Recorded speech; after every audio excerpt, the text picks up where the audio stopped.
अस्सलाम वालेकुम नाज़रीन, मैं हूं आपका मेज़बान अब्दुर्रहमान। हदफ में आप सब लोगों को खुश आमदीद। और वीडियो में आगाज से सबसे पहले पाक फौज के तमाम शोहदा को सलाम पेश करते हैं। और पाक फौज जो मुल्क पाकिस्तान की हिफाजत के लिए अपनी जानों का नजराना देने के लिए हर वक्त तैयार रहती है, खैराज तहसीन पेश करते हैं। नाज़रीन, पूरी दुनिया की नज़रें इस वक्त म्यांमार में लगने वाले मार्शल लॉ के ऊपर हैं। जैसे पता नहीं कोई ऐसा गुनाह कर दिया है वहाँ की फ़ौज ने जो आज से पहले हिस्ट्री में किसी ने नहीं किया। और इस वक्त सलामती कौंसिल का इजलास भी इसी हवाले से बुला लिया गया है। सलामती कौंसिल के वर्चुअल इजलास में म्यांमार में फ़ौजी बगावत के बाद पैदा होने वाली सूरत हाल का जायज़ा लिया जाएगा।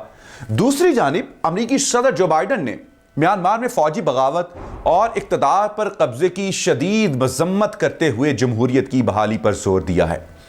और ये कह कौन रहा है, दुनिया की वो सुपर पावर जिसने इस वक्त पूरी दुनिया में के हर उस मुल्क के ऊपर अपना असर रसूख जमाए रखा हुआ है और वहाँ कत्लेआम जारी है, बच्चों का हो, बड़ों का हो, बुजुर्गों का हो, वहाँ वो अमन पैदा कर रहे हैं लोगों का कत्लेआम करके। और ये हैं जनाब अमरीकी सदर, नए मुंतखब होने वाले सदर जो बाइडन, जिनका कहना है कि वो जमहूरियत के दावेदार हैं।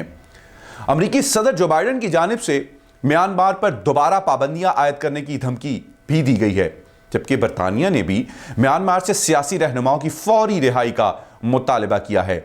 म्यांमार में आप लोग जानते हैं कि गुज़श्ता रोज़ फौज ने इक़्तिदार पर कब्जे करके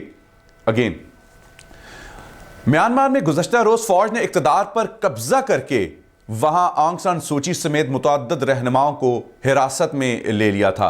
और आप ये भी जानते हैं कि इस मार्शल लॉ के बाद पूरी दुनिया की नज़रें म्यांमार के ऊपर हैं और ज़ोर ये डाला जा रहा है कि फ़ौजी बगावत को ख़त्म किया जाए और हुकूमत उन लोगों को दी जाए जो जमहूरी तौर पर मुंतखब किए गए हैं। इसी वजह से म्यांमार की फ़ौज ने इक़्तिदार पर कब्जा करने के बाद मुल्क में नए इंतखाबात का ऐलान कर दिया है।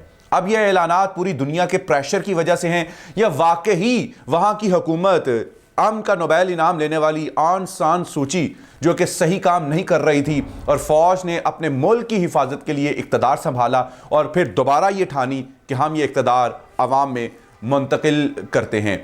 और इसी वजह से वहाँ जो है वो अब इंतखाबात का ऐलान कर दिया गया है। और आपको ये भी बताएं कि इंतखाबात का ऐलान के बाद कर दिया गया है। बस यहीं तक है नाज़रीन, मुझे दीजिए इजाज़त, फिल वक्त के लिए इतना ही। अल्लाह हाफ़िज़।